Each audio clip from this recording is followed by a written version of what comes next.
मुझे यहाँ से चले जाना चाहिए। ऐसे मत कहो सहर, तुम कहीं नहीं जा रही। खाला मेरी वजह से आपके घर का माहौल खराब हो गया। तुमने राधियान से बात की? वो तुम्हारी नौकरी के सिलसिले में कोशिश कर रहा था ना? कर तो रहा था वो कोशिश, तो नहीं उसका जवाब ही नहीं आया। तो तुम पूछ लो, घर में तुम जिस तरह से सहम कर रहती हो ये मुझसे देखा नहीं जाता।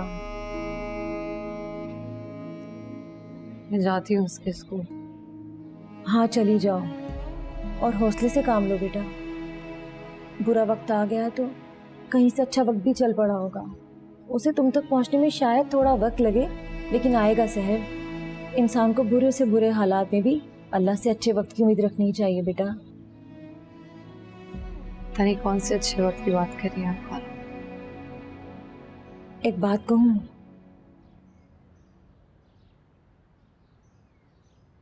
कहिए। तुम्हारी राबिया ताई जो उस दिन सब कुछ कह कर गई हैं वो मुझे झूठ लगता है।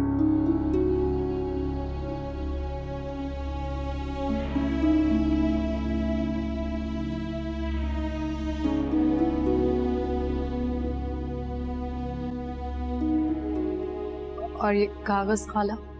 ये भी झूठ है। पक्का कागज पक्का सच होता है खाला। पहले ऐसा ये कागज बना और मेरा जामिन से रिश्ता जुड़ गया, और अब ये कागज बना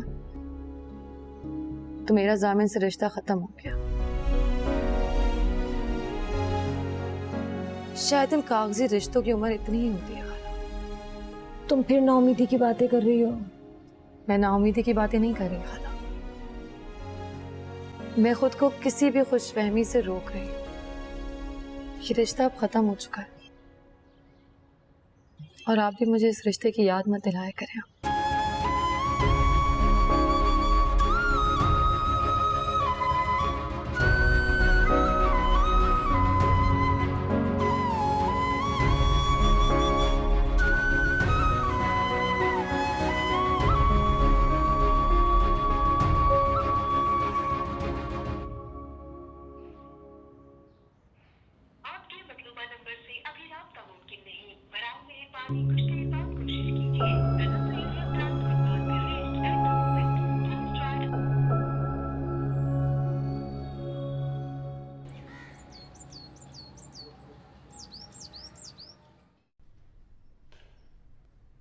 प्रिंसिपल ने बोर्ड मेंबर से बात कर ली है और स्कूल आपको ट्रायल पीरियड पर हायर करने के लिए तैयार है।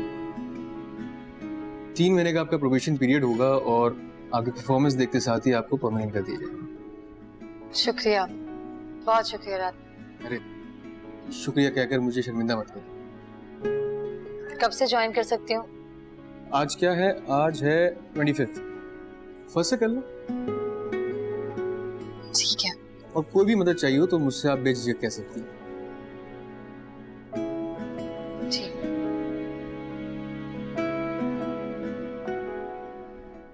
आप कुछ और भी कहना चाह रही हैं?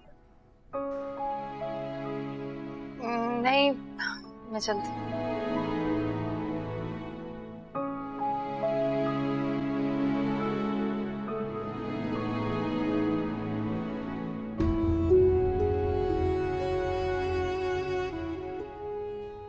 आप बहन है मेरी, जो भी बात है बिला झिझक कह दी।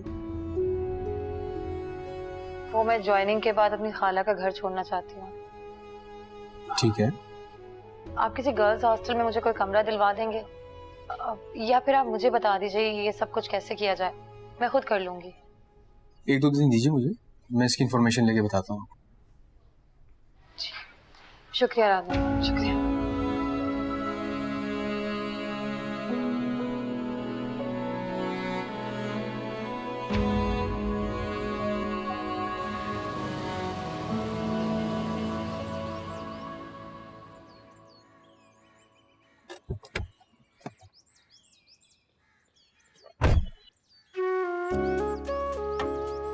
हरीम, मेरी चंदा कैसी हो तुम? मैं बिल्कुल ठीक हूँ अम्मी, आप सुनाएं आप कैसी हैं?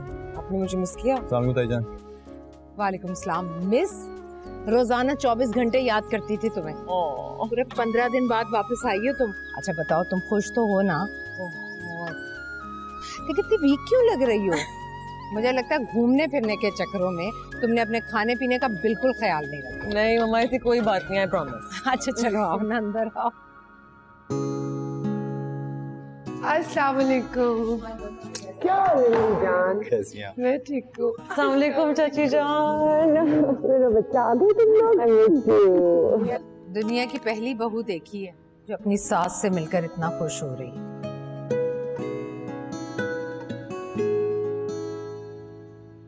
वेलकम वेलकम, आजा आजा आजा।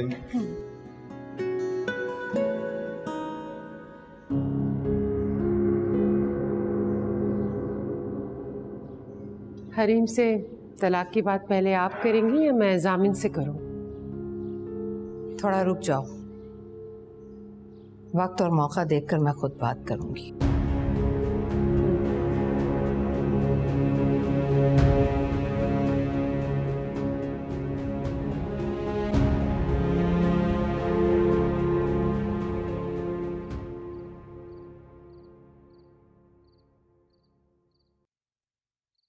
सुना है तुम्हें नौकरी मिल गई है? हाँ। यानी तुम मुस्तकिल बुनियादों पे यहीं रहने वाली हो? नहीं। क्यों? कहाँ जाने वाली हो?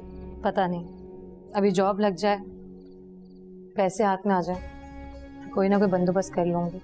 जबरदस्त, तुम्हें तो बड़ी जोर की खुददारी चढ़ी है भाई। तुम जो भी समझो। मैं समझी तुम भी अम्मी की तरह खुशफहमी का शिकार हो गई हो और अपने शौहर के घर वापस जाने का सोच रही हो। मैं ऐसा कुछ नहीं सोच रही। अम्मी को लगता है तुम्हें अभी तक तलाक नहीं हुई और तुम्हारा शौहर एक दिन तुम्हें लेने आ जाएगा। ज़ूबिया प्लीज सो जाओ, बहुत रात हो गई है। शायद तुम इस मौजू पे बात ही नहीं करना चाहती, या फिर मुझसे बात नहीं करना चाहती। ये मौजू मेरी जिंदगी से खत्म हो चुका है, मैं इस बारे में कोई बात नहीं करना चाहती।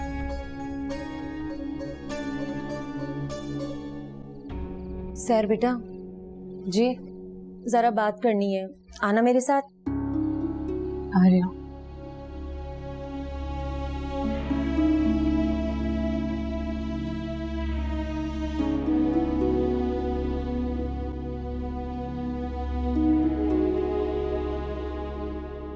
बहुत दिनों से मेरे दिल पर एक बोझ था बेटा, इसलिए मैंने फैसला किया तुम्हें आज सब कुछ बता दूंगी। क्या बात है, आप बताइए खाला। मैं चाहने के बावजूद भी ये बात तुम्हें इसलिए नहीं बता पाई क्योंकि ये सच जानने के बाद तुम्हारी नजरों में तुम्हारे खालू का चेहरा और भी मकरू हो जाएगा। खाला, आप जो कहना चाहती हैं कह दें प्लीज। मैं तो तुमसे बार बार कहती हूँ, जामिन ने तुम्हें तलाक नहीं दी, उसकी एक बहुत बड़ी वजह है। तुम्हारी ताई जब तलाकनामा लेकर आई थी, ठीक उससे 2 दिन पहले जामिन ने तुम्हें 50,000 रुपए भिजवाए थे। क्या? वो पैसे उसने अपने किसी दोस्त के हाथ भिजवाए थे जो तुम्हारे खालू ने घर के बाहर ही बाहर वसूल कर लिए थे, और मुझे और तुम्हें इस बात की खबर तक नहीं होने दी। वही 50,000 रुपए छिन जाने के खौफ से तुम्हारे खालू उस दिन गुस्से में पागल हो गए थे और तुम्हें घर के बाहर खड़ा कर दिया था। हाल, अब क्या फायदा इन बातों का? जरा सोचो तो सही, अगर जामिन ने तुम्हें वाकई तलाक देनी होती तो ठीक 2 दिन पहले वो तुम्हें 50,000 रुपए क्यों भिजवाता? पैसे भिजवाने का मतलब उसे तुम्हारी फिक्र थी बेटा। अगर वो अपनी दूसरी बीवी के साथ कहीं जा भी रहा था, वो तुम्हें भूला नहीं, उसे तुम्हारी परवाह थी बेटा। तुम उसकी जिम्मेदारी हो। खाला, मैं अब उनकी जिम्मेदारी नहीं हूँ। ऐसा मत कहो सहर। खाला, आप शायद जानती नहीं है, हरीम करोड़ों की जायदाद की अकेली वारिस है। मैं जानती हूँ राबिया ताई ने उनके सामने एक मुकदमा रखा होगा कि हरीम और सहर में से किसी एक को छोड़ दो, और उन्होंने हरीम को चुना होगा। ये सब तुम्हारी ख्याली बातें हैं, जरूरी तो नहीं कि ऐसा हुआ हो। तो फिर आप ही बताइए क्या हुआ होगा।